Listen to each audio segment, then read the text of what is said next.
प्रणाम माऊली. आत्मवंदन. अनघाताई हृदाताई सर्वांना नमस्कार. आजच्या ध्यानाचा खूप छान अनुभव आला.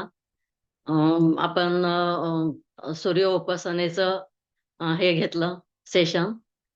तर गणपतीच्या डोळ्यांमधून अ, असे वलय हे दिसत होते आणि ते प्रत्येक रंगाचे दिसत होते. सगळे सप्तरंग म्हणतो आपण तशाप्रमाणे ते दिसत होते. त्याच्यानंतर आजचा सकाळी आलेला अनुभव सांगते. अंगणात गेले तर मुंगूस गेले शेजारून आणि ते छान असं मागे वळून पाहत होतं. मग लगेच मी ते चरणांची असं माती लावली आणि ते झालं तर एक दोन कामं होती बाहेर. तर अंगणात एक कुत्रा येतो नेहमी, म्हणजे कुत्रा मांजरे सगळेच असतात आणि तुम्ही सांगितल्याप्रमाणे त्यांना घास वगैरे ते देत असते.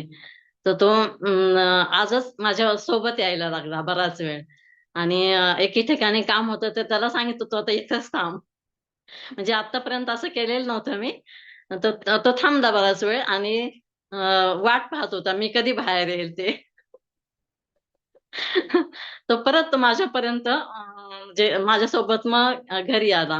मग घरी आला तर मी अ, गाईला घास द्यायला गेले होते. मग परत सोबत आला तो तिथे तिथे पण. त्याच्यानंतर गाईला घास वगैरे दिला. मग एक कावळा आला. तर तो कावळा काव, काव, काव असं करत होता. अ, तर मग तुम्ही सांगितल्याप्रमाणे पितरांना आपण दूध वगैरे बेसिनमध्ये ते ठेवतो. तसं करत होते, पण कावळ्याला घास द्यायचं हे राहून गेलं होतं. मग तेव्हा ते असं जाणवलं, की आपण कावळ्याचा घास दिलाच नाहीये. तर आजपासून मग ते दही भात वगैरे असं त्याला चालू करते. आणि कसं आहे म्हणजे ध्यानात आल्यापासूनच ह्या गोष्टी खूप जाणवायला लागल्यात अशा नाही का. म्हणजे ब्रह्मांडातली प्रत्येक वस्तू निर्जीव आणि सजीव असं हे त्यांच्यात प्रत्येकात देवत्व असतंच म्हणून. तर ती ती दृष्टी आता येत चालली आणि तसे अनुभव येतात, की तुम्ही आज पण हा विषय घेतला होता, की वनस्पतींविषयी वगैरे असं. तर दारातच माऊदुंबरचं वृक्ष आहे. पारिजातक आहे. मग त्याची पूजा करते. बेलाचा वृक्ष आहे. तर असं खूप छान अनुभव येतात ते. मी खरोखरच आयुष्यात खूप बदल झालेला आहे. असं म्हणजे मागे पण तुम्हाला सांगितलं, की अगदी आमूलाग्र बदल झालेला आहे. त्याच्यानंतर विशेष वाताने मला ते केदारनाथची खूप आठवण येते, की रविदादांची कथा होती तिथे केदारनाथला 9 दिवस आणि ग्रुपने म्हणजे जसं जसं सगळ्यांना यायचं तसे स्वतः स्वतः तुम्ही तुमचे या असं त्यांनी सांगितलेलं होतं. तर आम्ही दोघी तिघींचा 5 जणांचा ग्रुप होता.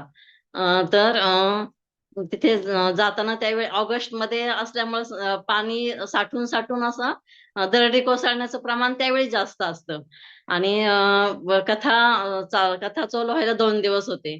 तर त्या दिवशी दरड कोसळली त्यामुळं तेव्हा आम्ही नाही जाऊ शकलो. मग दुसऱ्या दिवशी थांबलं की रस्ता चालू केला. त्यावेळी आम्ही गेलो आणि मग कथा वगैरे अशी व्यवस्थित मिळाली आम्हाला. आणि मध्ये-मध्ये पण दरडी कोसळण्याचं काम चालूच होतं. त्याच्यानंतर जाताना असा एक छान अनुभव आला, की जाताना आम्ही पायी-पायीच गेलो होतो. आणि एक 3-4 किलोमीटरचं अंतर राहिलं होतं, की जो नंतरचा शेवटचा पडाव हा खूप अवघड असतो. पण तिथे एवढी ऊर्जा मिळाली ना, की कधी त्या महादेवांना आपण भेटतोय असं झालं होतं. आणि खूप छान वगैरे असं 9 दिवस राहिलो होतो आम्ही तिथे, की मंदिराच्या शेजारीच मंडप होता तो. ते रामकथा वगैरे म्हणजे केदारनाथांच्याच विषयीची ती कथा पण रामकथेतून शिवांचं दर्शन कसं घडतं तशी ती कथा होती. आणि काय झालं की असा एक प्रसंग होता की माझे कानातलं पडलं होतं. तर ते पडलं तर 2-3 दिवस मी शोध घेतला. तर ते सापडलंच नाही. मग एक दिवस असं म्हणजे उठल्यानंतर असं बेड साफ करायला गेले, तर ते लागलं हाताला माझ्या. तर ते असं हाताला लागलं, की ते स्क्रू वगैरे असं घातलेलं होतं त्याच्यामध्ये. स्क्रू घालून असं ते सापडलं. आणि ते तेव्हा मी असं कान साफ पडला माझा, की म्हटलं कान माझा ओघळला की काय असं. तर ते काही ओघळलेलं वगैरे नव्हतं. असंच मिळालं मला म्हणजे हे खूप अनुभूती खूप छान होती ती. आणि असे खूप प्रसंग असे आहेत त्यावेळेस केदारनाथचे की जे अशक्यही नाही त्या गोष्टी शक्य झाल्या होत्या तिथे.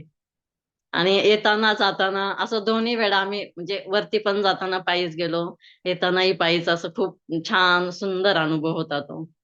त्याच्यानंतर गिरनारलाही जाताना तसंच ती प्रदक्षिणा असते कार्तिक मध्ये, ह्याची गिरनारची परिक्रमा. तर ती ह्यावेळी खूप पाऊस होता त्यामुळे ती परिक्रमा बंद होती.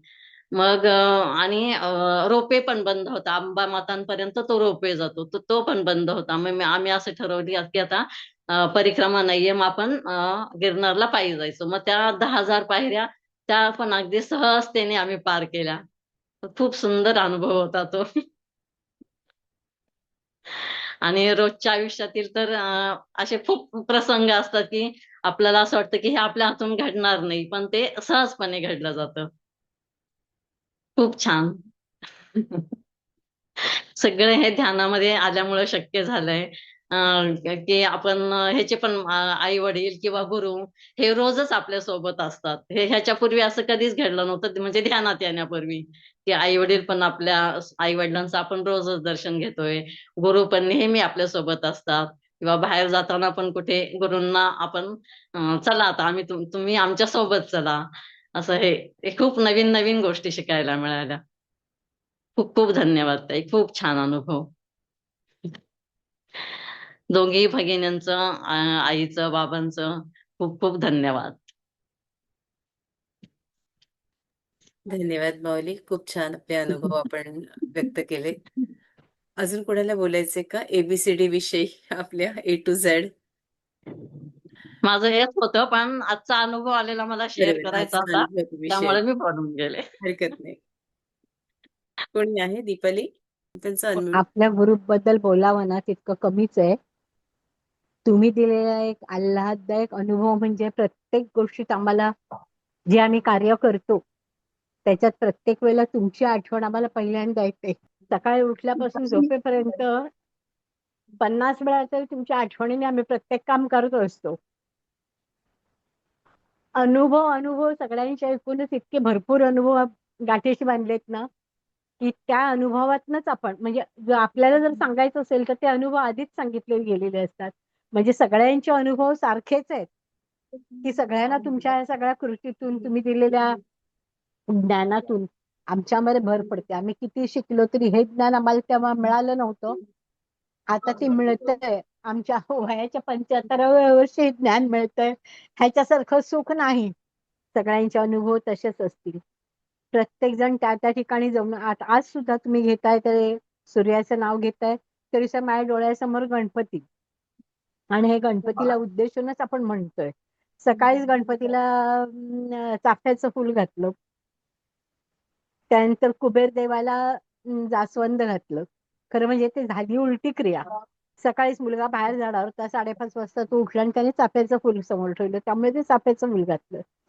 त्यावेळेला मनाशी आलं की ऋता सांगताना आपल्याला गणपतीला जास्वंद फुल सांगतात, पण आपण आपल्या दृष्टीने ती कृती करतो. कारण आम्ही आता तुमच्याकडनं हे सगळ्या गोष्टी आत्मसात केल्यात. मुळात आम्हाला थोडंफार माहिती होतं, परंतु त्या ज्ञानामध्ये भर पडली ती तुमच्यामुळे. सगळ्याच गोष्टी आम्हाला तितक्या ज्ञात होत्या असं नाही, पण तुमच्यामुळे आमच्या ज्ञानामध्ये प्रचंड भर पडलेली आहे. आणि तुमच्या दोघींमुळे, तुमच्या मातोश्रींचे सुद्धा आम्हाला आभार मानावेसारखे वाटतात, की तुमच्यासारख्या उत्कृष्ट विचारवंत मुली त्यांच्याकडे जन्माला आल्या. ह्याच्यासारखं भाग्य काय. त्यामुळे तुमच्या प्रत्येक गोष्टीत आम्हाला आनंद मिळतो. नुसतं सांगून ते संपणार नाही, पण आमच्या प्रत्येक कृतीमध्ये आम्हाला तुमची आठवण येते आणि त्या गोष्टी आम्ही करत असतो. अनेक प्रसंग असे येतात, म्हणजे मायापूर्वी जेवढं त्रास मला होत होता तितका त्रास मात्र आता होत नाही मला. म्हणजे मी करूनच घेत नाही तो. कारण तुम्ही सांगितलेल्या इतक्या गोष्टी मी आत्मसात केलेल्या आहेत. साधीच तो पाय सतत दुखतच असतो, पण खरंच I love you, I love you, I love you झालं, तो 5-1 मिनिटांनी तो परत बंद होतो. परत तो थोड्या वेळाने सुरू झाला की परत मी तीच कृती करते. माझं तेल मालिश वगैरे सगळं आपल्या परीने सुरू असतं. परंतु हे म्हटल्यानंतर थांबतं मात्र. म्हणजे ही एक इतकी विलक्षण गोष्टी आहेत की त्याला औषधांची गरजच नाही. तुम्ही इतकं प्रेम द्या प्रत्येक गोष्टीला, जसं तुम्ही झाडांना म्हणताय तसं. काय काय झाडं रोज मुलगाच पाणी घालतो, पण मी एक 5 मिनिटं गॅलरीत उभे राहिले तरी त्यांच्यावर हात फिरवत असते. का माहित नाही, दुसऱ्या दिवशी मी परत बघायला गेले तर मग त्यांना टवटवी आलेली मला दिसते. इथे आमच्या इथे थोडंफार बांधकाम चालू आहे, तिथे मोठी मोठी झाडं, एक औदुंबराचं झाड आणि एक नारळाचं झाड, म्हणजे त्याला नारळ एवढे प्रचंड येत होते कल्पनेच्या पलीकडे. म्हणजे एवढं पीक कुठे येत असेल असं मला वाटलं नाही. परंतु आता त्या लोकांनी ते बांधकाम सुरू करण्यासाठी त्याला काय काय औषधं घातली, त्यांना बांधून ठेवलं, आणि जेव्हा ती नष्ट केली ना तेव्हा माझ्या जीवाला भयंकर हुरहुर लागली की कसं आहे ना हे असं करं होतं. आणि ती एवढी मोठी वाढलेली झाडं इतक्या वर्षाची ती दुसरीकडे लावू शकत नाहीत ते, हे ती नष्ट केली त्यांनी. पण ती मनाला फार दुःखदायक गोष्ट घडली.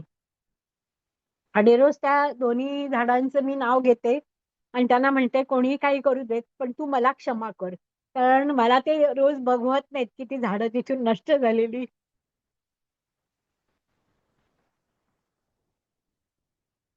बऱ्याच गोष्टी अशा आयुष्यात असतात, बघता बघता समोर दिसतात, नाहीशा होतात. पण ते सगळं सहन करण्याचं बळ तुमच्यामुळे मिळालंय, म्हणून मी तुमची अत्यंत ऋणी आहे. धन्यवाद. धन्यवाद माऊली. खूप टची प्रसंग होता हा. खरंच आहे, अशी लोक वागतात, करतात. मी आपल्या ऋणातच राहू इच्छिते. इथेच आपला निरोप घेते. उद्या पुन्हा भेटूया. अनुयाताई आपण उद्या आपल्याकडून ऐकायचंय हं. चला, जय श्रीराम. भेटूया.